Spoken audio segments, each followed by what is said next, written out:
할렐루야. 주님의 이름으로 2014년 마지막 주일 2부 예배 오신 성도님들을 환영하고 축복합니다. 이 시간 자리에서 일어나셔서 영과 진리로 주님 앞에 예배하며 나아가도록 하겠습니다.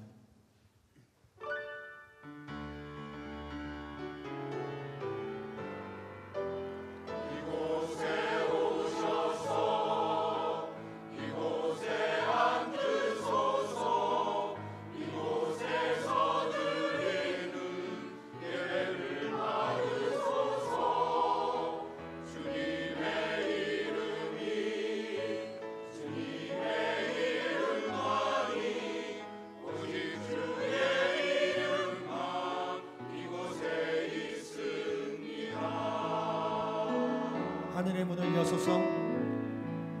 하늘의 문을 여소서. 이곳을 주목하소서.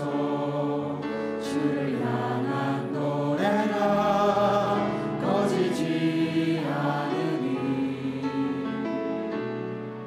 하늘을 열고 보소서. 이곳에 임재하소서. 주님을 기다립니다. 기도의 향기가 하늘에 닿으니 주여 임재하여 주소서. 이곳에 오셔서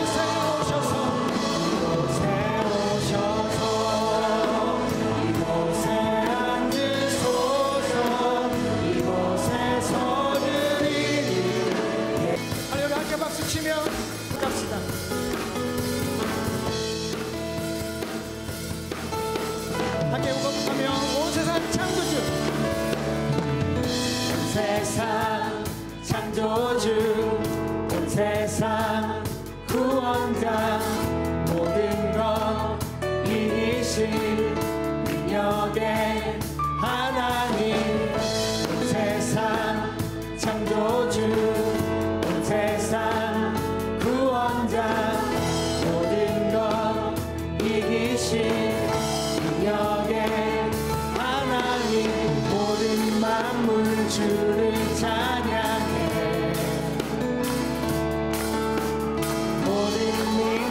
주께 경배해. 모두 승리하리. 열방 얻게 되리. 하나님께서 통치하시네. 모두 승리하리. 열방 얻게 되리. 위대하신 왕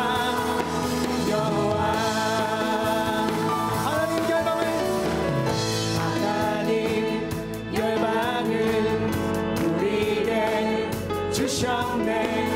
그 명령 따라서 열방을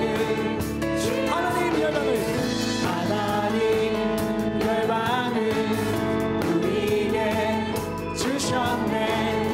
그 명령 따라서 열방을 모든 만물 주를 찬양해. 모든 민족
주신 주님을 찬양하며 나아갑니다.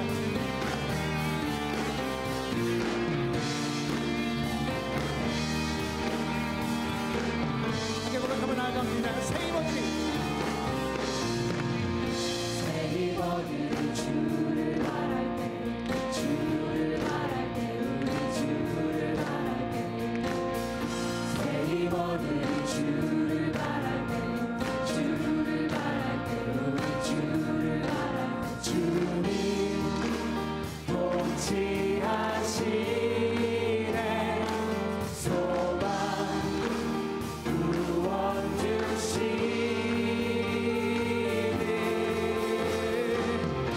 당신은 영원하신 주 내 영원하신 주 지치지 않으시는 주님 약한 자 방패 되시며 위로자 되신 주 독수리 같은 힘 주시네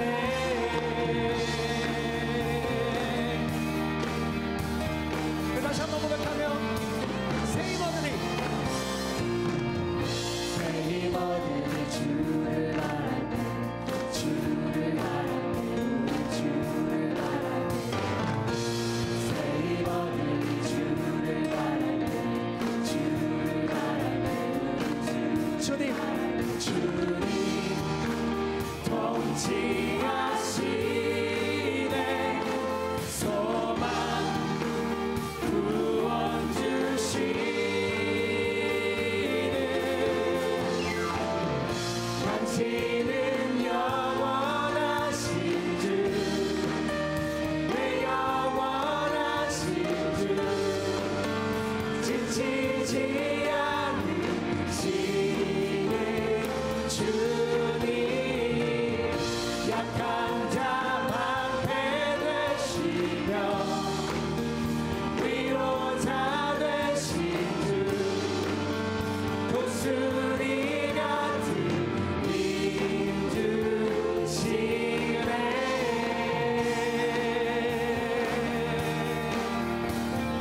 함께 고백하며 나아갑니다. 주님 통치하시네 주님 통치하시네 소망 구원 주시는 주님 통치하시네 소망 구원 주시는 당신은 영원하신 주 내 영원하신 주 지치지 않으시는 주님 약한 자 방패 되시며 위로자 되신 주 독수리 같은 힘 다시 한번 고백하며 당신은 영원하신 당신은 영원하신 주 내 영원하신 주 지치지 않으시는 주님 약한 자 방패 되시며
영원한 주의 주 영원한 주의 주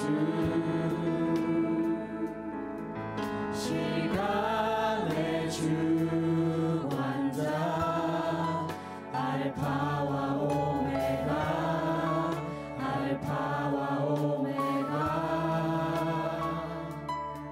삼위의 하나님 아바 성령 예수 사자와 어린 양 사자와 어린 양 위대하신 주 위대하신 주 찬양의 위대하신 주 모두 알게 되리라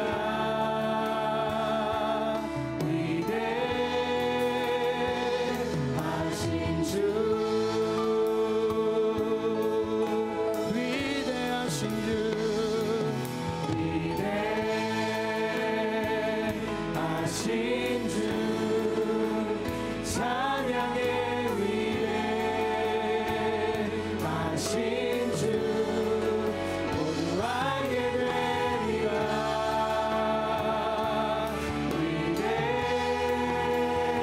위대하신 주 모든 이름 위에 모든 이름 위에 뛰어난 이름 다 찬양의 위대하신 주 모든 이름 위에 모든 이름 위에 뛰어난 이름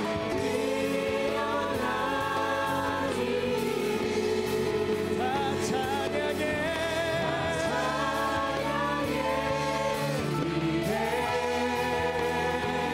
하신 주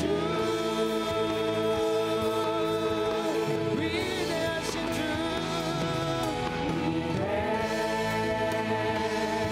하신 주 찬양의 위대하신 주 모두 알게 되리라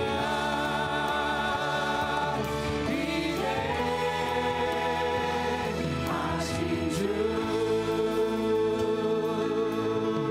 위대하신 주 위대하신 주 찬양의 위대하신 주 모두 알게 되리라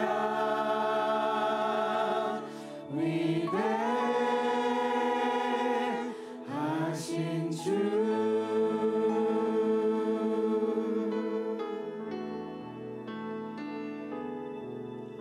다 주의 크신 이름 높이며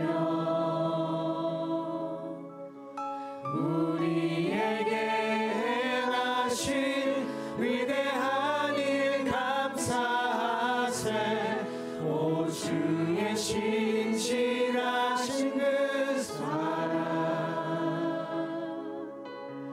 온 땅과 하늘 위에 계셔 홀로 영원하신 이름 함께 고백하며 다 주의 크신 다 주의 크신 이름 높이며 우리에게 행하신 위대한 일 감사하세 오 주의 신실하신 그 사랑 온 땅과 하늘 위에 계셔 홀로 영원하신 이름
왕이신 하나님, 오늘 주일을 맞아 주님을 예배하는 찬양과 말씀의 자리로 불러주심을 감사드립니다. 오늘 예배의 시간에 우리 성령님 함께 하시어 회개와 감사와 결단이 있는 은혜의 시간이 되도록 인도하여 주시옵소서. 특별히 오늘 이 예배는 2015년 드리는 마지막 주일 예배입니다. 은혜와 진리라는 말씀을 붙잡고 지난 한 해를 돌아보면 저희가 힘들었던 관계의 문제와 육체의 질병과 경제적인 어려움 등이 우리를 하나님만 바라보며 기도의 자리로 이끈 은혜의 사건들이었음을 고백하게 됩니다. 아직도 갈 길이 멀고 끝이 보이지 않는 우리 성도들의 삶일지라도 인내하고 서로 친절하며 감사한 생활을 할 수 있도록 우리의 마음과 생각을 지켜주시옵소서. 특별히 저희 온누리교회를 한 해 동안 지켜주셔서 감사합니다. 아두란 농장을 시작해 하시어 서로 땀을 흘리며 일하는 기쁨과 수확의 기쁨을 주심을 감사합니다. 랭리 비전센터의 멀티룸을 우리 힘으로 정비하며 우리 교회에 대한 소망을 품게 하심을 감사드립니다. 여름에 각 교육부서에 있었던 캠프를 통해 말씀과 성령의 전신갑주를 다시 깨닫게 하심을 감사드립니다. 원주민 RUC를 통해 섬기는 기쁨과 하나님을 자랑할 수 있는 기회를 주신 것을 감사드립니다. 하나님 아버지, 이런 모든 일들 중에서 우리 하나하나가 자기 몫을 깨닫고 묵묵히 행하게 하셨던 것을 또한 감사드립니다. 주님, 저희 온누리교회가 내년에도 하나님을 기쁘게 하시는 교회가 되도록 인도하여 주시옵소서. 이한규 목사님을 비롯한 모든 교역자들과 비전위원과 장로님들, 순장님과 팀장님들, 그리고 모든 성도가 한 곳 하나님만을 바라보며 하나님을 기쁘시게 하는 사역을 할 수 있도록 인도하여 주시옵소서. 우리 모두에게 주님의 겸손함을 허락하시어 나보다 남을 낮게 여기고 목소리로 일하지 않고 행동으로 섬기는 성도들이 되게 하여 주시옵소서. 2015년에는 성도 모두가 1인 1사역을 감당하며 사역의 기쁨을 누리는 한 해가 되길 원합니다. 2015년을 시작하며 갖는 특별 새벽 기도를 통해 우리의 기도의 지경이 넓어지게 하시어 우리의 가정과 교회, 이 나라와 조국 대한민국과 북한 땅, 그리고 세계를 품고 기대하게 하시옵소서. 특별 새벽 기도 기간 중에 성도들의 안전을 지켜주시고 특세 기간 중에 주신 은혜와 응답이 우리가 한 해를 사는 큰 힘이 되도록 인도하여 주시옵소서. 아직도 육체의 질병으로 고생하는 성도들과 그 가족들에게 치유와 평안을 허락하여 주시옵시고 관계의 어려움에 고통당하는 성도들에게 회복의 은혜를 허락하여 주시옵소서. 주님 감사합니다. 이 모든 말씀 우리 주 예수 그리스도 이름으로 기도드립니다. 아멘.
거룩한 주일 2부 예배에 나오신 여러분 환영하고 축복합니다. 특별히 오늘은 11주년 기념 예배로 저희들이 드립니다.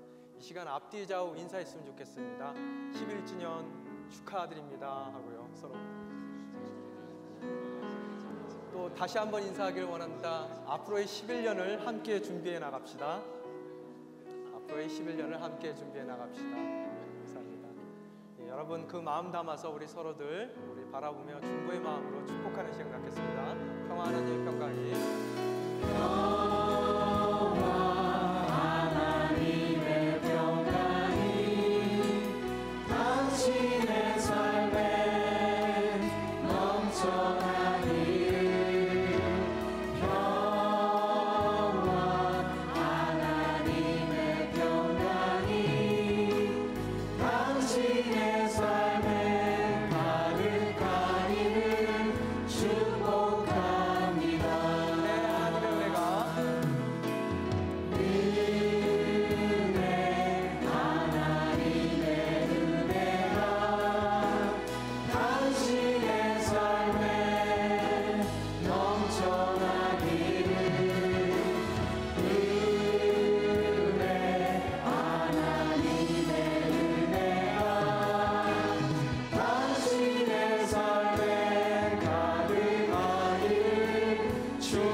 말씀드리겠습니다. 여러분 받으신 주보 교회 소식란을 참조해 주시기 바랍니다.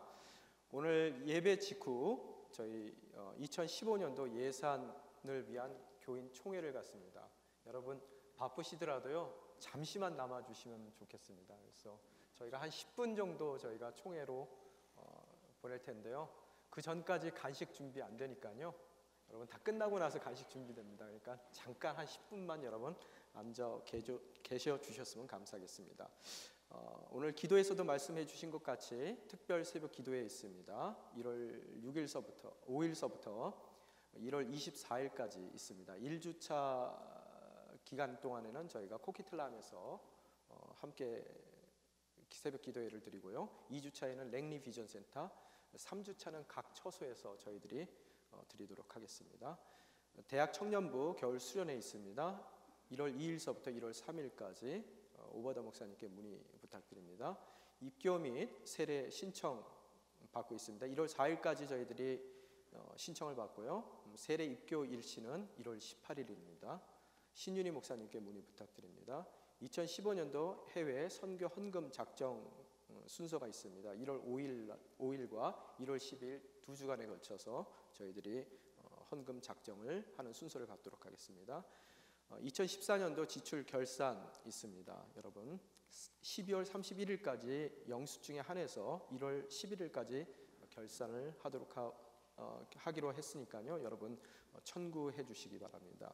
오늘 간식은 서라영 박종현 집사님 가정 가운데서 범사에 감사하는 마음으로 섬겨주시겠습니다. 여러분 떡 떼실 때 이 가정의 감사의 내용 함께 나누시기 부탁드립니다.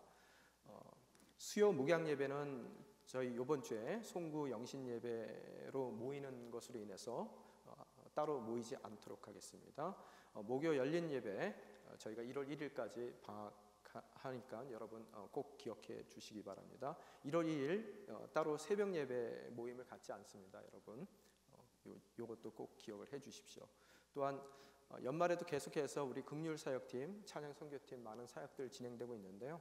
우리 긍휼 사역팀에서 썩지 않는 그런 음식류나 혹은 여러분 그 생필품 중에서 여러분 벌크로 사신 것 중에서 하나 정도 이렇게 떼서 도네이션 하시는 거 아직까지 계속 받고 있거든요. 여러분 잊지 마시고요. 쇼핑하시고 나서 벌크로 사신 것 중에서 썩지 않는 물건들, 생필품들 꼭 도네이션 해주시고요. 그러면 우리가 꼭 필요한 분들에게 전달할 수 있도록 여러분 많은 관심과 기도 부탁드리겠습니다. 이상입니다. 오늘 허락하신 하나님의 말씀 함께 읽겠습니다. 창세기 14장 14절에서 24절 말씀입니다. 창세기 14장 14절에서 24절 말씀. 허락하신 하나님의 말씀 한 목소리로 읽겠습니다. 아브라함은 자기 조카가 포로로 잡혀갔다는 소식을 듣자 자기 집에서 나와 훈련받은 사람 318명을 거느리고 단까지 쫓아갔습니다. 한밤중에 아브라함은 그의 종들을 나누어 그들을 공격해 쳐부쉈습니다.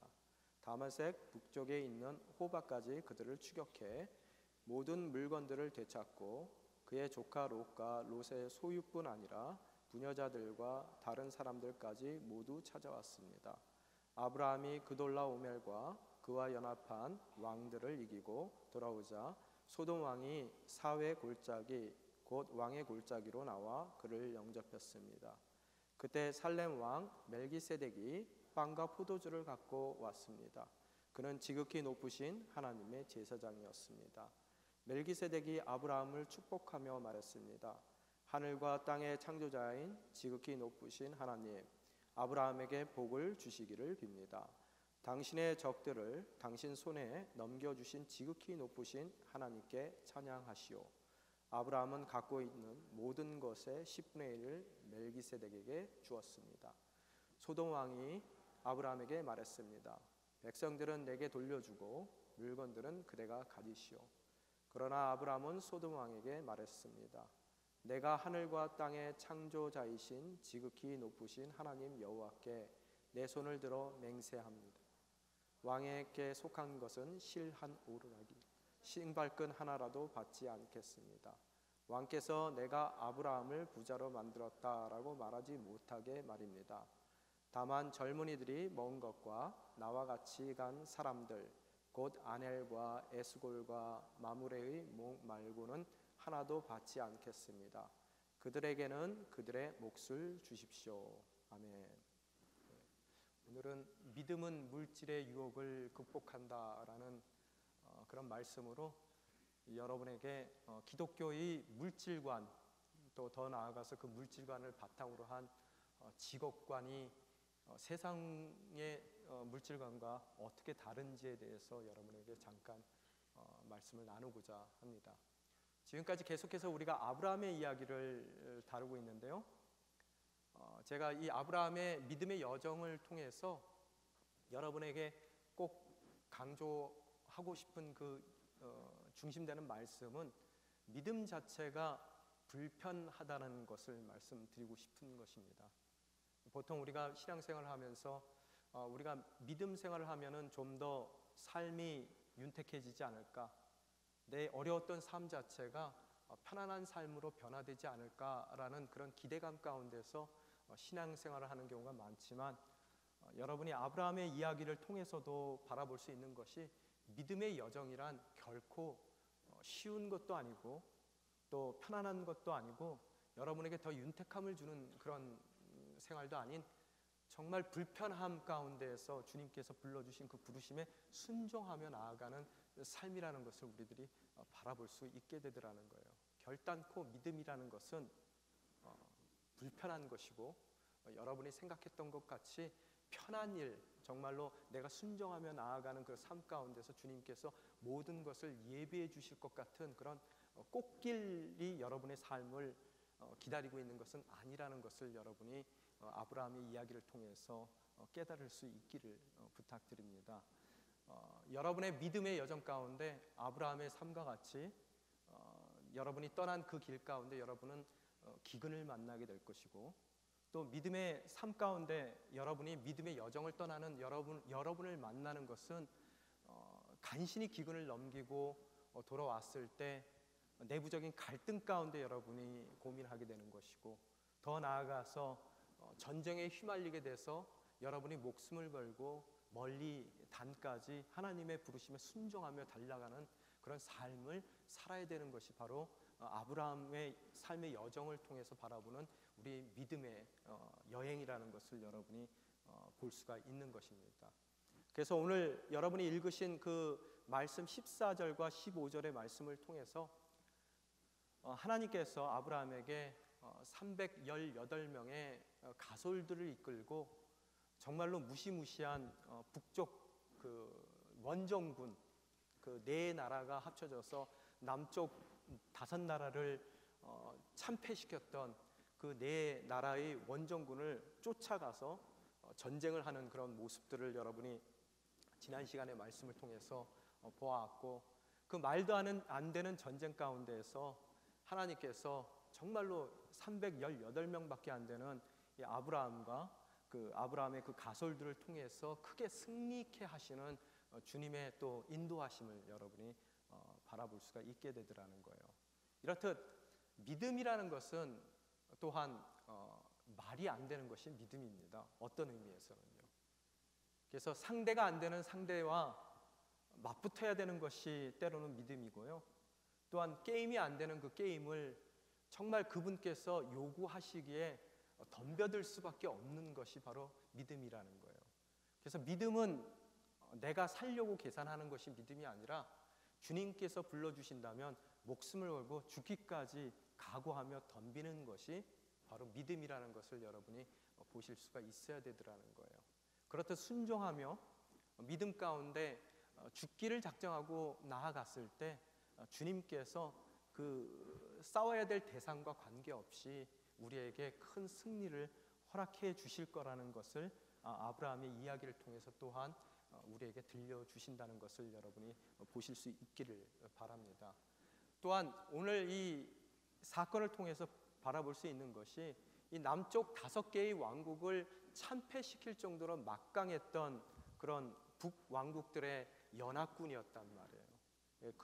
그돌라오멜이라는 그런 정말 그 당시에 최고의 권력자 밑에 있었던 그 연합군을 쫓아서 단 318명의 가수들만 데리고 단까지 쫓아 올라가고, 또 그 단에서 더 멀리 다메섹의 북쪽에 있는 호바까지 정말로 한숨에 달려 올라가는 그런 아브라함의 순종하는 모습, 또 믿음의 모습을 여러분이 배우셔야 되겠더라는 거예요.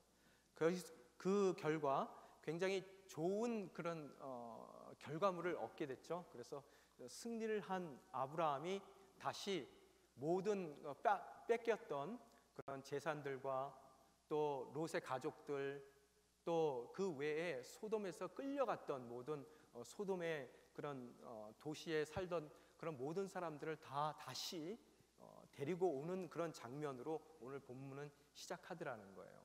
이렇듯 믿음으로 그 달려갈 길을 달려간 아브라함의 그 믿음의 결과로 덤으로 이 이득을 챙긴 사람이 한 사람 나옵니다. 누구죠? 여러분 읽으신 성경 중에서요? 아브라함의 믿음의 결과로 그냥 얼떨결에 이득을 본 사람이 하나 있어요. 바로 소돔의 왕 베라죠. 그래서 오늘 여러분이 읽으신 17절에 보면은 17절 한번 띄워주십시오. 여러분 한번 같이 읽겠습니다. 시작. 아브라함이 그돌라오멜과 그와 연합한 왕들을 이기고 돌아오자 소돔 왕이 사회 골짜기 곧 왕의 골짜기로 나와 그를 영접했습니다.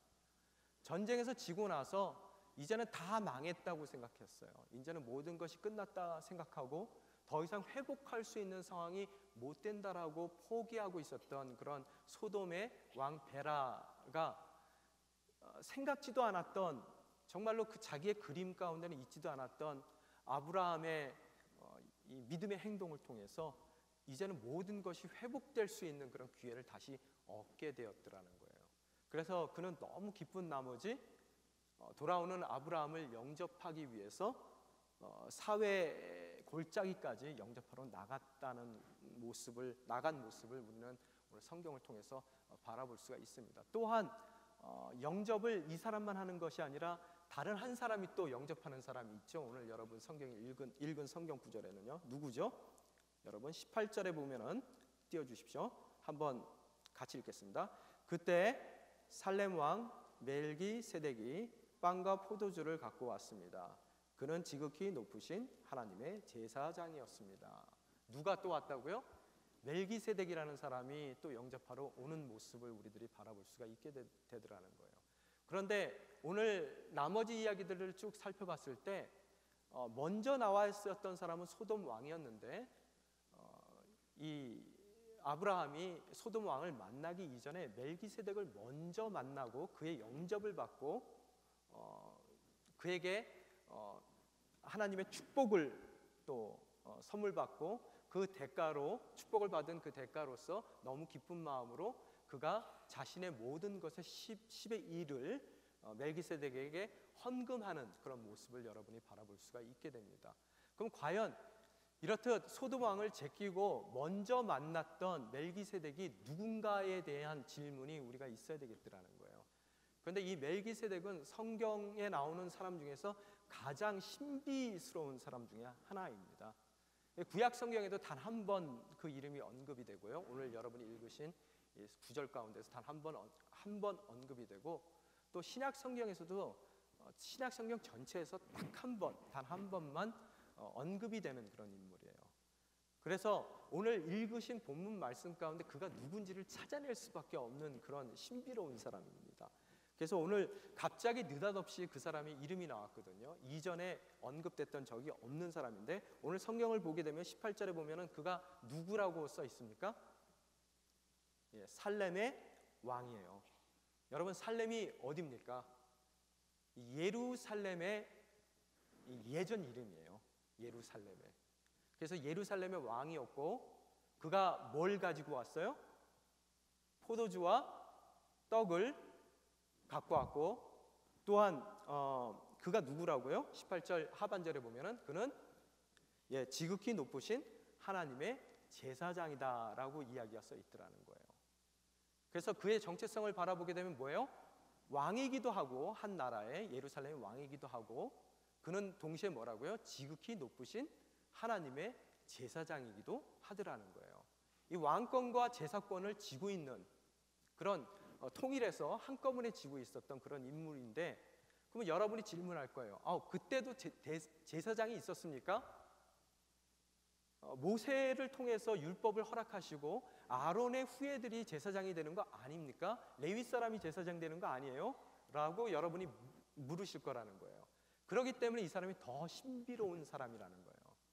그래서 이 사람이 왕으로서도 존재하지만 동시에 아론 이전의 세대에서, 또 율법이 우리에게 주어지기 이전의 세대에서 뭐예요? 하나님께서, 지극히 높으신 하나님께서 제사장으로 세운 바로 그분이라는 것을 여러분이 아셔야 되더라는 거예요.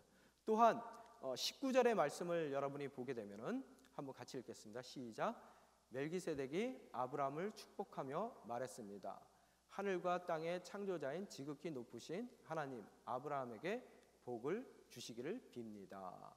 아브라함을 축복하는 장면을 보면은 그 제사장이면서 왕이고 또 포도주와 떡을 갖고 왔던 그 사람이 아브라함을, 믿음의 조상인 아브라함을 축복할 수 있는 축복권을 갖고 있더라는 거예요. 그죠? 그리고 20절에 또 보면은요, 당신의 적들을 당신 손에 넘겨주신 지극히 높으신 하나님을 찬양하시오.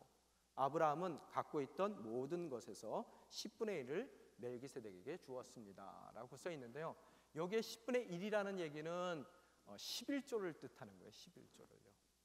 많은 학자들에 의하면 이게 첫 번째 11조라고 이야기를 합니다. 그러면은 멜기세덱이 누군가를 살펴봤을 때 어떻다고요? 살렘의 왕이에요. 또 포도주와 떡을 가지고 나온 사람이에요. 또한 뭐예요? 지극히 높으신 하나님의 제사장이에요. 그리고 또 성경을 보게 되면은 믿음의 조상 아브라함을 축복할 수 있었던 축복권을 가졌던 사람이에요. 또 지금 방금 읽은 20절에 의하면은 11조를 아브라함이 드렸을 때 그 11조를 받을 만한 자격이 있는 사람이에요. 이 5가지를 살펴봤을 때 좀 범상치 않은 인물이라는 것을 우리들이 직관적으로 느끼게 되더라는 거예요. 또한 이분에 대해서, 멜기세덱에 대해서 신약 성경에 나온 것을 보면요, 히브리서 7장에 6장 20절서부터 7장에 그의 이야기가 잠깐 설명이 되어 있는데요, 저희가 6장 20절을 같이 함께 읽겠습니다. 시작.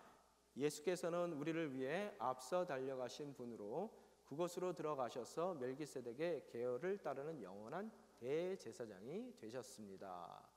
여기서 히브리서의 컨텍스트가 뭐냐 하면요, 예수님이 대제사장이라고 이야기를 한다면 어찌 그분이 대제사장이냐는 것을 유대인들은 물을 수밖에 없어요. 왜? 그분은 유다 지파에 속해 있었던 분이시거든요. 여러분, 대제사장은 어디에 속해 있어야 돼요? 레위 지파에 속해 있어야 된단 말이에요. 근데 어떻게 유다 지파에 속해 있는 예수님이 대제사장이 될 수 있느냐라는 물음에 히브리서 저자는 예수님은 유다 지파에 속해 있기는 하지만 이 레위의 또 아론의 반차에 따라서 대제사장이 된 분이 아니라 그런 신비로운 제사장이었던 구약 시대에 이미 나온 대제사장이었던 아론의 시대 이전에 이미 존재하고 계셨던 멜기세덱의 반차에 따라서 계통을 따라서 그분이 대제사장이 되었다라고 6장 20절에서 설명을 하고 있습니다. 그러면서 그 멜기세덱에 대한 더 구체적인 설명들이 7장서부터 나옵니다. 7장 1절, 2절, 3절 저희가 함께 읽겠습니다. 이 멜기세덱은 살렘 왕으로 지극히 높으신 하나님의 제사장입니다. 그는 왕들을 이기고 돌아오는 아브라함을 만나 축복했습니다. 아브라함은 모든 것의 10분의 1을 그에게 주었습니다. 그의 이름의 뜻은 첫째로 의의 왕이고 다음으로 살렘 왕이고 곧 평화의 왕입니다. 3절 중요합니다. 함께 읽겠습니다. 시작. 그는 아버지도 없고 어머니도 없고 족보도 없습니다. 생애의 시작도 없고 생명의 끝도 없지만 하나님의 아들을 닮아 항상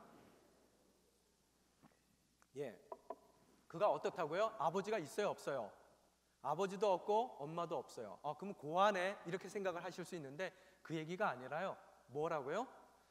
보통 인간들 같으면은 제가 존재하기 위해서 저희 부모가 있어야 된단 말이에요.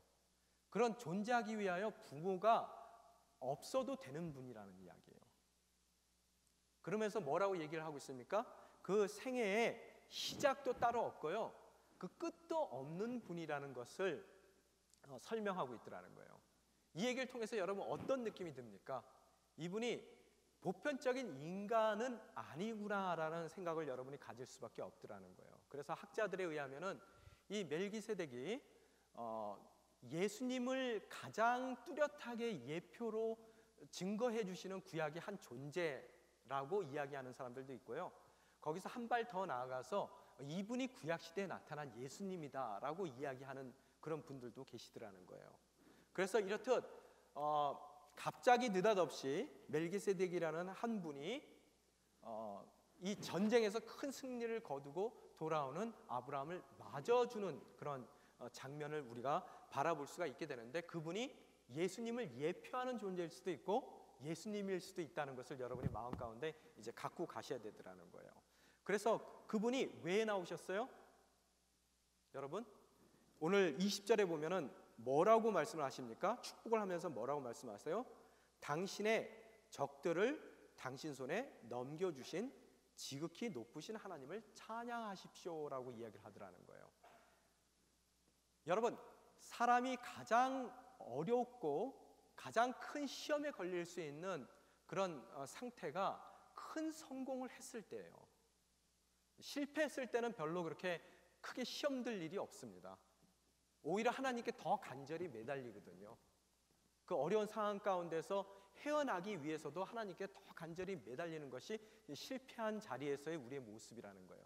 그런데 사람이 항상 실족하기에 가장 좋을 때가 성공했을 때예요. 그것도 자기가 상상하지도 못할 만한 커다란 성공을 이루었을 때 우리는 쉽게 실족하는 예를 많이 바라볼 수가 있게 되더라는 거예요. 왜 이 시간에 멜기세덱이 아브라함을 찾아왔냐 하면 실족치 않게 겸손한 아브라함으로 그 삶을 잡아두기 위해서 멜기세덱이 아브라함을 찾아오는 것을 우리가 바라볼 수가 있습니다. 그래서 뭐라 그래요? 네가 지금 굉장히 큰 그 승리를 거두었지만 그 승리 자체가 네가 잘해서 일어난 승리가 아니라 그 적들을 하나님께서 너의 손에 붙여주었기 때문에 그 승리가 가능했던 것이라는 것을 다시 한번 상기시켜 주는 거예요. 그래서 그가 큰 승리에도 불구하고 그가 교만의 죄에 빠져서 실족하지 않도록 붙들어주는 그런 하나님의 깊은 섭리와 배려가 이 멜기세덱의 이야기를 통해서 우리들이 발견할 수가 있게 되더라는 거예요. 그래서 모든 전쟁은 여러분 누구의 손에 달려 있다고요? 하나님 손에 달려 있더라는 거예요. 우리의 것이 아니라는 거예요. 그래서 이번 전쟁의 사건을 통해서 아브라함이 또한 배워나가는 것이 뭐냐 하면 하나님께서 부르시기만 한다면 그 전쟁의 대상이 누구든지 얼마나 강하든지는 상관없이 하나님께서 불러주신 그 부르심으로 인해서 그 적들을 나의 손에 붙여주시는 하나님이 계시기에 넉넉한 마음으로, 담대한 마음으로 그 부르신 전쟁터에 달려갈 수 있는 것이 바로 믿음이라는 것을 다시 한번 하나님께서 아브라함에게 배워주시는 모습을 여러분이 바라볼 수가 있게 되더라는 거예요. 이 전쟁을 통해서 이렇듯 큰 승리를 얻게 해주신 하나님을 찬양하라라고 멜기세덱은 아브라함에게 요구를 합니다. 그 찬양하라고 요구한 멜기세덱의 그 요구에 아브라함은 어떻게 답을 합니까? 행동을 합니까? 여러분 그 다음 20절에 그 다음 거 봅시다. 다음 하반절 보면 뭐라고 써 있습니까? 아브라함은 갖고 있는 모든 것의 10분의 1을 멜기세덱에게 주었습니다 라고 써 있어요. 자, 찬양을 하라고 그랬는데 지금 아브라함의 행동은 뭡니까? 11조를 드리는 행동으로 나오게 되더라는 거예요. 여기에 믿음의 조상으로서 아브라함이 갖고 있었던 물질에 대한 물질관이 여기에 숨겨져 있더라는 거예요. 자, 잠깐 여기서 놔두고요. 21절 다시 한번 읽겠습니다. 우리가요. 21절 시작. 소돔 왕이 아브라함에게 말했습니다. 백성들은 내게 돌려주고 물건들은 그대가 가지시오. 자, 소돔 왕 또한 다시 그림 가운데 등장하게 되는데 뭐라고 얘기하고 있어요? 모든 재물은 물질은 네가 다 갖고 사람만 나에게 돌려달라는 거예요. 왜? 악한 왕이지만 다 망한 자기를 구사일생 회복시켜줄 수 있는 그런 키를 들고 있는 아브라함이 너무 고마웠던 거예요. 그래서 그는 어떻게 된다고요? 물질은 네가 다 갖고 사람만 나에게 돌려달라라는 이야기를 하는 것으로서 그의 물질관을 나타내고 있는 모습을 우리들이 바라보고 있더라는 거예요. 그래서 아브라함의 물질관과 물질에 대한 관과 또 이 소돔 왕의 베라의 물질관을 여러분이 좀 비교해 볼 수 있는 그런 기회를 갖기를 원한다는 거예요. 이 소돔 왕의 이야기를 통해서 바라볼 수 있는 게 뭐냐면 고마우니까 어떻게 돼요? 돈으로 때워요. 항상 세상 사람들은 돈이면 모든 것이 다 해결된다고 생각한단 말이에요. 돈이 그 인생 가운데서 굉장히 중요해요. 그래서 그 돈이 그들이 하는 일의 목적이 돼버린 사람들이에요. 또한 너무나 고마운 일이 있으면 그 돈으로 떼어버리고 돈이면 모든 것이 다 해결된다고 생각하는 그런 물질관을 갖고 있는 사람이란 말이에요. 그게 아브라함은 어떤 물질관을 갖고 있는지 여러분이 한번 보셔야 되더라는 거예요. 그가 찬양하라는 멜기세덱의 요구에 그는 10의 1조를 자기가 갖고 있는 10의 1조를 그 멜기세덱에게 드리는 모습을 통해서 우리가 바라볼 수 있는 것이 뭐냐 하면 11조는 그에게 뭐라고요? 곧 찬양이라는 것을 여러분이 바라보실 수가 있어야 되더라는 거예요. 여러분 11조 하시면서 오늘 또 아침에 헌금하시면서 이것이 나의 찬양이라고 생각해 보신 적이 있으십니까? 도대체 헌금이 곧 찬양이라는 것이 무슨 뜻이냐라는 것을 여러분이 물으셔야 된다는 거예요. 그런 찬양적인 찬양으로서의 헌금을 드릴 수 있는 물질관을 갖기 위해서는 여러분이 그러면은 이 헌금이 찬양이라는 것을 찬양이라는 뜻 자체가 무엇인지를 여러분이 아셔야 된다는 거예요. 여러분 찬양할 때 강제로 합니까? 물론 강제로 할 때도 있어요. 그죠? 그렇지만 보통 우리가 찬양을 한다는 얘기는 우러나서 한단 말이에요. 너무나 그 찬양, 하나님의 손길이 감사해서 우리가 정말로 속에서 우러나는 마음으로 찬양을 하듯이 어떻다고요? 헌금을 정말로 10의 1조를 아낌없이 너무나 감사하기 때문에 하나님께 드리는 행위로서 그가 10의 1조를 주님께 드리는, 멜기세덱에게 드리는 그런 모습을 우리들은 바라볼 수가 있게 되더라는 거예요. 그거의 근거가 어디에 있어요? 바로 그 모든 재물, 그가 갖고 있는 그 재물의 근거가 하나님께서 그 전쟁터에서 내가 이길 수 없는 대상들을 내 손에 붙여주시는 것으로서 인해서, 그 원인으로 인해서 이 재물들이 나에게 주어진 것을 신앙 가운데서 고백하는 내용이에요. 하나님께서 붙여주지 않았으면 그 재물이 내 수중에 있을 수가 없는 재물이라는 거예요. 다르게 돌려서 얘기한다면은 내가 지금 갖고 있는 이 모든 소유가 하나님으로 인해서 생긴 것이고, 그러기에 내가 비록 내 주머니에 있긴 하지만 내가 사용할 수 있는 그런 재물이지만 어떻다고요? 그 재물의 원래 주인은 하나님이시라는 것을 그 삶 가운데 고백하는 것이 바로 찬양으로 11조를 드리는 그의 재물관이라는 거예요. 물질관이라는 거예요. 자, 여기까지 오셨습니까? 뭐라고요? 내 주머니에 있는 게 다 누구 거라고요? 예, 하나님 거라는 거예요. 거기에 대한 고백이 있어야 된다는 거예요.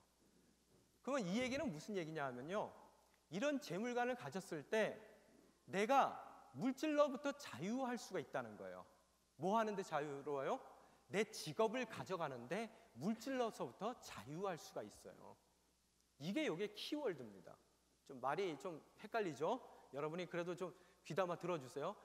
자, 물질이 내가 어닝하는 것이 아니라 하나님의 것인데 나의 삶을 위해서 하나님께서 쓰도록 허락해 주신다는 것에 대한 개념만 있다면은 내가 내 직업을 가질 때 그 직업 가운데에서 그 직업의 목적이 그 물질을 더 얻기 위한 내 목적이 아니라는 거예요. 올바른 직업관을 갖기에 합당한 자유로움을 이 성서적인 물질관을 가졌을 때 얻게 되더라는 거예요. 주님께서 뭐라 그럽니까? 그 나라와 의를 추구해라. 그럼 뭐라고요? 너에게 필요한 모든 것을 더해 주실 것이라는 이야기를 한단 말이에요. 물질이라는 것은 내가 벌어들이는 것이 아니라 하나님께서 내가 해야 될 일을 하고 있을 때 나에게 필요한 모든 삶에 필요한 것들을 채워주시는 것이 바로 물질이라는 그 물질에 대한 성서적인 개념이라는 거예요. 이해가 되십니까? 지금 제가 하는 얘기가요. 그렇기 때문에 그런 개념을 가진 사람은 자기 직업을 얻었을 때요, 직업을 가질 때 그 직업을 통해서 더 많은 물질들을 쌓아가려고 그 직업을 얻는 것이 아니라 그 직업의 본질이 그 나라와 의를 추구해야 되는 하나님의 부르심이라는 것을 알게 되더라는 거예요. 그렇지만 만약에 그런 개념이 없이 물질이 가장 중요한 것이고 모든 것을 물질적으로 바라보고 또 그 물질을 추구해 나가는 것이 자기의 삶의 본질이라고 생각하는 소돔 왕과 같은 그 베라의 모습을 갖는다면 여러분은 결코 여러분의 직업을 선택해 나가고 그 직업을 이루어 나가는데 여러분의 진정한 목적인 그 나라와 의를 추구하는 일을 이루어 나가지 못하도록 물질을 더 얻는 것에 대해서 여러분이 치중해 나갈 수밖에 없게 되더라는 거예요. 그래서 물질에서 자유할 수 없는 직업관을 갖기 때문에 그 직업을 통해서 하나님께서 이루고자 하는 그 온당한 부르심인 그 나라와 의를 이루어 나가기 위한 그 일 가운데서 여러분이 그 온당한 주님의 부르심을 이루지 못하는 삶을 살 수밖에 없는 처지에 놓이게 되더라는 거예요. 여러분이 항상 잊지 말아야 될 게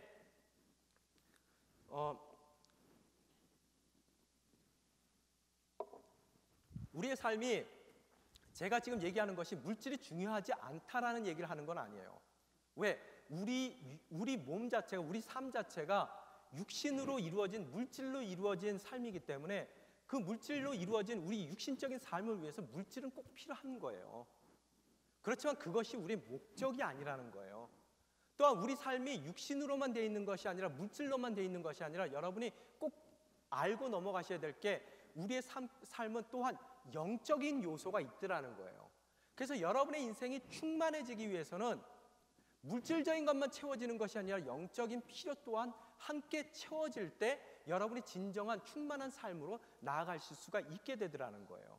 근데 문제는 세상은 그런 영적인 필요를 채워주는 것에 대해서 너무나 무지하더라는 거예요. 돈이면 다 해결되는 거예요. 그래서 그 돈만 많이 갖고 있으면 내 인생이 충만해지고 내 인생이 가득 차고 행복해질 수 있을 거라고 생각을 한단 말이에요.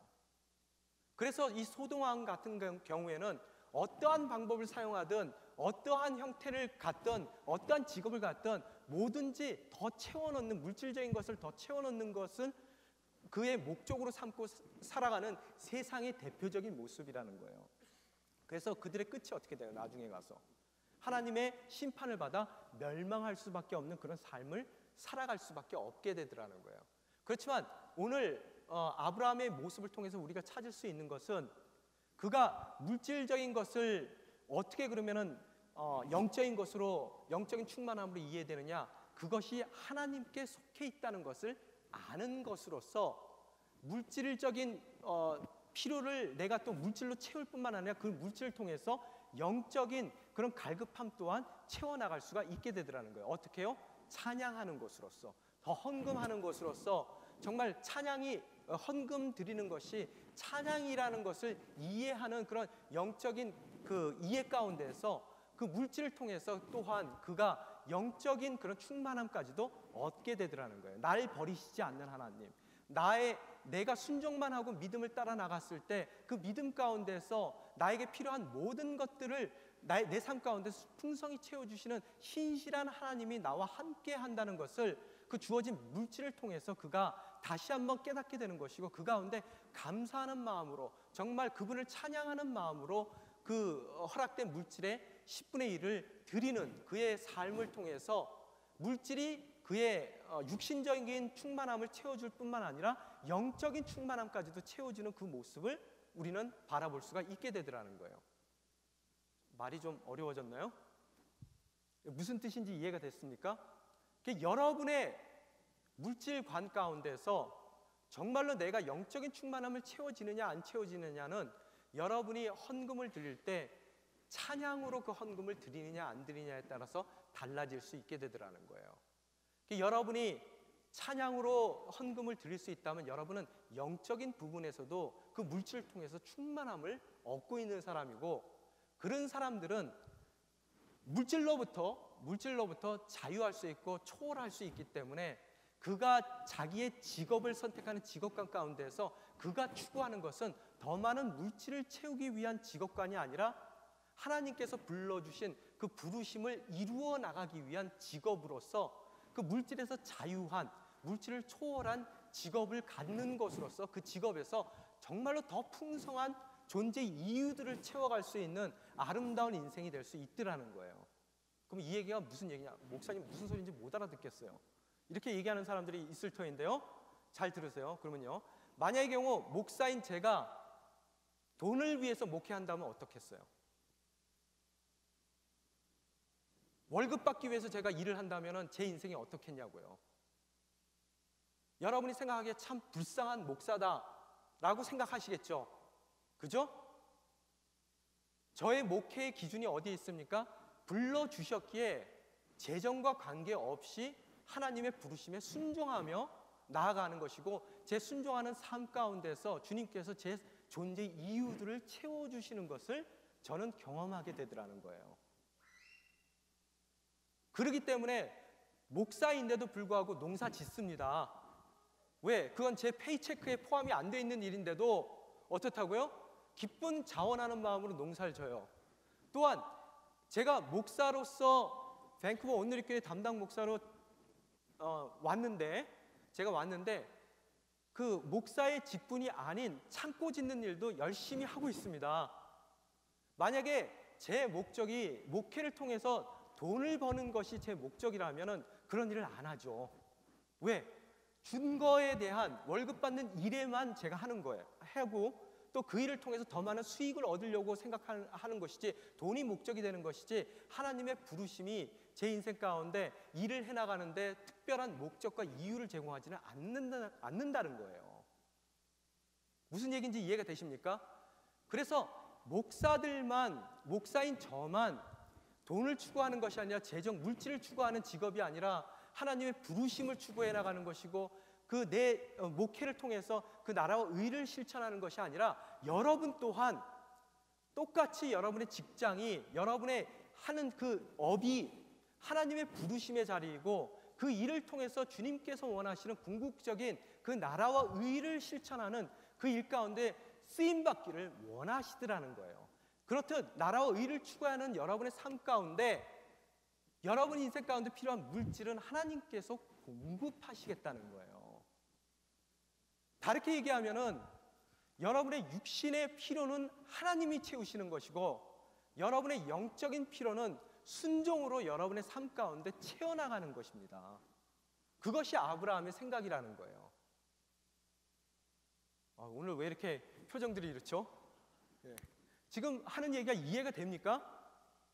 만약의 경우 목사로서 제가 돈을 위해서 목회를 한다면 얼마나 불쌍한 인생이 되겠습니까? 거긴 동의하시잖아요. 그 부르심에 사로잡혀서 나아갈 때 정말로 제 인생이 충만해지는 것이고 제가 가장 행복한 거예요. 그 목사님만 그렇게 하는 게 아니라 여러분의 인생 가운데서 여러분의 부르심의 자리에서 그 부르신 이유를 채워나가는 것이 가장 여러분의 인생을 충만케 하는 그런 여러분의 직업관이라는 거예요. 그 직업관이 이루어지기 위해서는 선행돼야 될 것이 뭐라고요? 여러분의 물질관이, 재정관이 이 기독교적인 재정관으로 확립돼 있어야 되겠더라는 거예요. 돈이면 다 되는 것이 아닙니다. 여러분, 세상은 돈으로 다 모든 것이 해결될 수 있다고 얘기하지만 성경에서는 뭐라고요? 돈으로 해결 안 되는 사람들이 되라는 거예요. 그래서 우리들이 어떻다고요? 세상이 감당치 못하는 사람들이 되는 거예요. 돈을 아무리 줘도 상관없어요. 우리는 부르심을 쫓아나가는 것이고 그 부르심을 이루어 나가는 우리 삶 가운데 충만함으로 하나님이 응답해 주시는 것이고 그 충만한 삶을 살아냈을 때 우리는 어떻다고요? 돈으로부터 자유한 정말 부르심에 충실한 아름다운 인생들이 된다는 거예요. 오늘 아브라함에게 그런 뭐예요? 재정관을 하나님께서 다시 한번 허락해 주시는 거예요. 그 모습을 바라봅니다. 그래서 모든 것을 다 갖추었던, 다 얻었던 그런 아브라함, 얻을 것 같은 그런 재정적인 그런 충만함을 줄 것 같은 그런 이야기를 22절에 보면은 21절에 소돔 왕이 이야기합니다. 아브라함에게 말했습니다. 백성들은 내게 돌려주고 물건들은 그대가 다 가지시오. 당신이 일 잘했으니까 그 일의 대가로 내가 모든 재물을 당신에게 다 주겠습니다. 만약의 경우 세상적인 재물관을 가졌으면 이게 웬 행제인가, 이게 웬 떡인가, 그리고 받아들이겠죠. 그렇지만 오늘 22절에 보면은 뭐라고 얘기하고 있습니까? 22절, 23절에 보면요. 우리 함께 같이 읽겠습니다. 22절 시작. 그러나 아브라함은 소돔 왕에게 말했습니다. 내가 하늘과 땅의 창조자이신 지극히 높으신 하나님 여호와께 내 손을 들어 맹세합니다. 뭐라고 맹세해요? 왕께 속한 것은 실 한 오르락이나 신발끈 하나라도 받지 않겠습니다. 왕께서 내가 이 아브라함을 부자로 만들었다라고 말하지 못하게 말입니다. 그의 재정관은 뭐예요? 모든 자기의 부의 근거는 하나님이셔야 된다는 것이 그의 뭐예요? 재정관이에요. 그렇기 때문에 만약에 내가 부자가 돼야 되는 것이 하나님의 목적이라면 그 부자가 돼야 되는 근거가 하나님께 있기를 원하는 것이 그의 마음이라는 거예요. 그래서 소돔 왕을 통해서 그가 부자가 됐다는 이야기를 듣고 싶은 마음이 없는 거예요. 그렇기 때문에 그 많은 재물을 포기할 수 있는 그런 담대한 믿음의 소유자가 되더라는 거예요. 여러분, 돈이 여러분을 행복하게 해주는 것이 아닙니다. 진정하게 여러분을 행복하게 해주는 것은 여러분의 삶의 그 본질적인 그 부르심을 채우는 것이 여러분을 행복하게 해준다는 거예요. 그런 삶의 본질적인 부르심을 채우는 여러분 삶 가운데 하나님께서 육신적으로 필요한 우리의 모든 필요를 다 채워주신다고 약속을 하셨습니다. 그렇기 때문에 여러분의 부르심인 여러분의 직장을 통해서 또 여러분의 사업들을 통해서 여러분이 그런 재정적인 필요를 목적으로 해서 나아가는 것이 아니라 거기서 실현하는 게 하나도 안 받아도 상관없어요. 신발끈도 안 받아도 상관없습니다. 그 일을 통해서 여러분이 하나님의 일을 이루어 나갔을 때, 하나님의 부르심을 여러분이 담대히 추구해 나갔을 때, 그 나라와 의를 추구하는 여러분의 삶 가운데 필요한 모든 육신적인 것을 하나님께서 친히 여러분 삶 가운데 채워주신다는 믿음이 있는 것이 바로 아브라함이 갖고 있는 재정관이라는 거예요. 물질관이라는 거예요. 그랬을 때 우리의 직장이 온전한 우리의 행복을 가져다 줄 수 있는 하나님의 부르심을 채울 수 있는 직장이 되어 가더라는 거예요. 여러분, 세상은 물질로 되어 있는 몸으로 세상을 바라보기 때문에 유물론적 세계관밖에 없습니다. 근데 여러분이 잊지 마셔야 될 게 우리는 육신적인 몸을 입었을 뿐만 아니라 영적인 요소들이, 영적인 부분들이 있는 존재라는 거예요. 그 영적인 존재와 육적인 존재가 함께 모든 것이 만족됐을 때 비로소 우리는 행복해질 수 있다는 거예요. 물질적인 재정적인 것으로 채우는 것으로 결단코 여러분은 행복해지지 않습니다.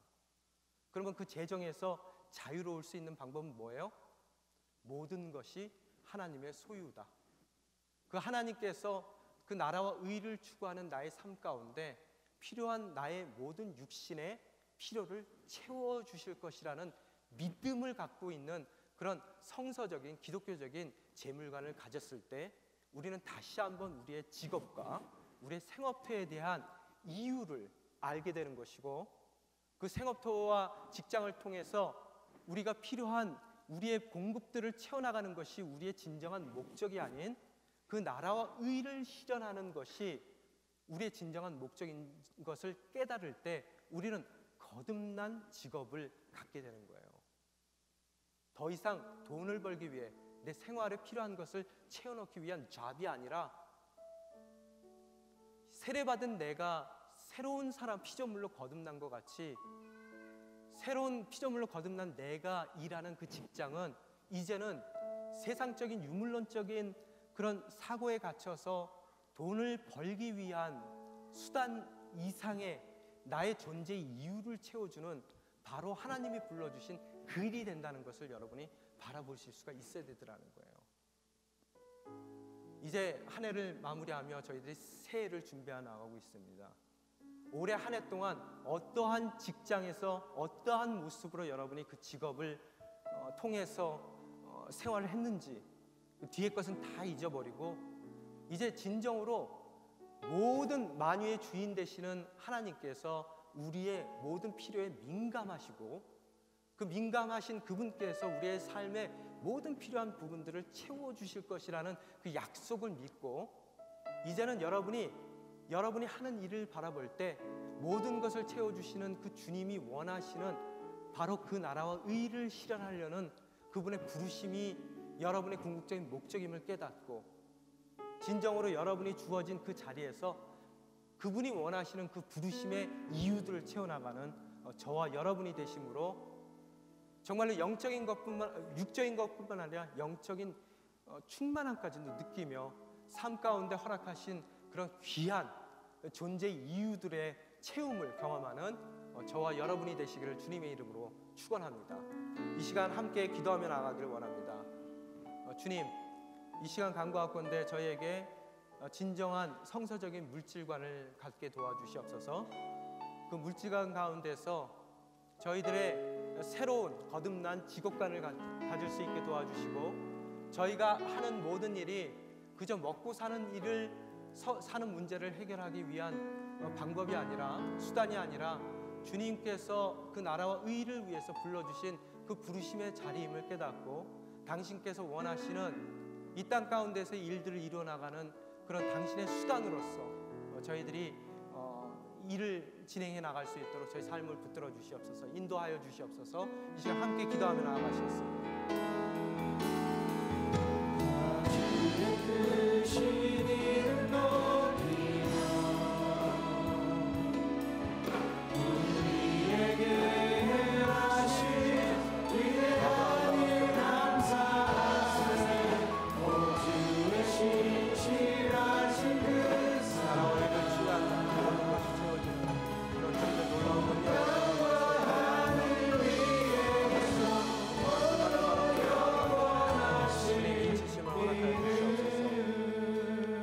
아버지 하나님, 오늘 말씀을 통해서 저희들 성서적인 물질관 또 세상적인 물질관의 비교를 보았습니다.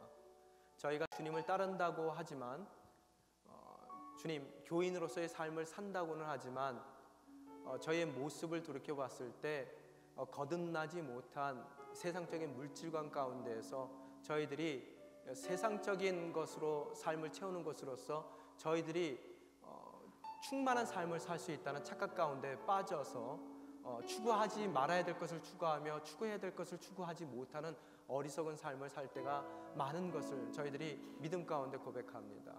이 시간 간구하건대 거듭난 자로서 저희들 그 삶에 합당한 물질관을 가질 수 있게 도와주시고, 그 합당한 물질관 가운데에서 저희들 재정으로부터 자유할 수 있는 자유로운 마음을 허락하여 주시사, 진정으로 당신께서 불러주신 직업 가운데에서 당신께서 원하시는 삶의 이유들을 채워드리는 그런 그 나라와 의를 추구하는 아름다운 당신의 백성으로서의 삶을 살아낼 수 있도록 인도하여 주시옵소서.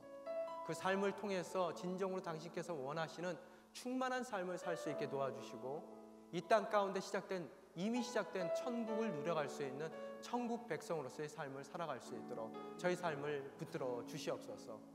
이 모든 말씀 우리 주 예수 그리스도 이름으로 기도드리옵나이다. 아멘.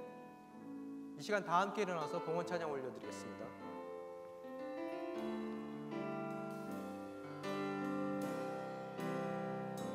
주님 내가 여기 있사오니 나를 보내소서. 나의 맘 나의 몸 주께 드리오니 주 받으옵소서. 주님 내가 여기 있사오니 나에게서 주소서.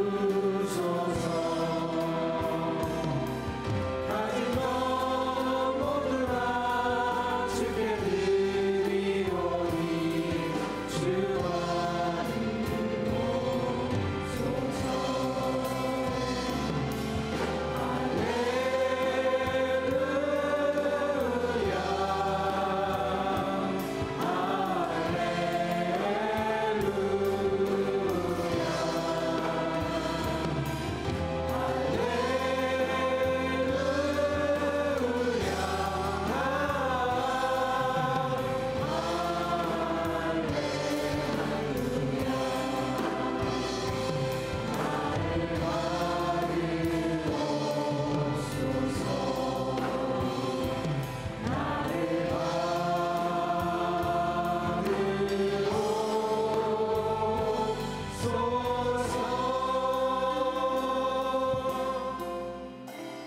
아버지 하나님 감사합니다. 저희에게 이렇듯 11주년을 허락하여 주신 당신의 은혜에 다시 한번 감사를 드립니다. 앞으로의 11년을 준비하는 저희 삶 가운데 올바른 성서적인 물질관을 허락하여 주시고, 그 물질관 가운데에서 저희의 부르심, 일상 가운데서의 부르심을 이루어 나갈 수 있는 복된 당신의 자녀들이 될 수 있도록 저희 삶을 붙들어 주시옵소서. 또한 이 시간 어떠한 어려운 상황 가운데서든 주님을 붙들고 주님만을 의지하며 나아가기로 결단하는 당신의 자녀들, 정말 간절한 마음으로 주님께서 허락하신 물질의 일부를 특별히 구별해서 가지고 나왔습니다. 그 드리는 손길 주님께서 기억하여 주시고, 더욱 풍성함으로 주님 앞에 모든 것을 내어드릴 수 있는 복된 인생이 될 수 있도록 주님께서 성실히 그 삶에 필요한 모든 부분 채워주시기를 간구하나이다. 주님, 어떠한 상황 가운데서도 흔들리지 않는 저희들 되게 도와주시옵시며, 진정으로 필요한 모든 것을 채워주시는 당신이 있기에 당신께서 불러주신 그 부르심만을 바라보며 최선을 다해 나아가는 아름다운 부르심에 합당한 당신의 백성들이 될 수 있게 도와주시옵소서.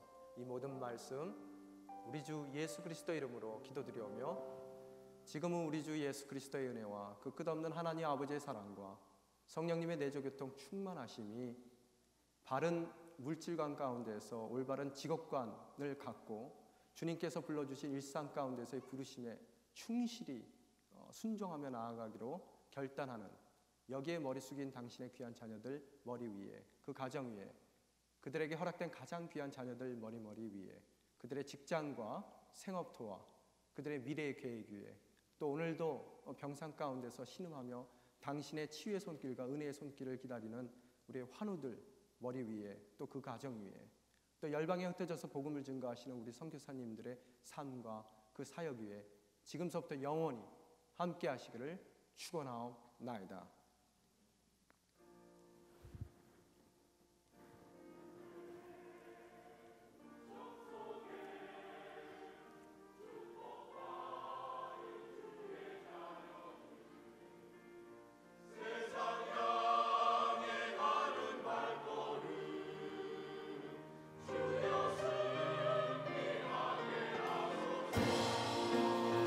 살아계신 주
잠시 자리에 앉아주시고요. 저희 이어서 우리 2015년도 예산을 위한 교인 총회를 시작하도록 하겠습니다.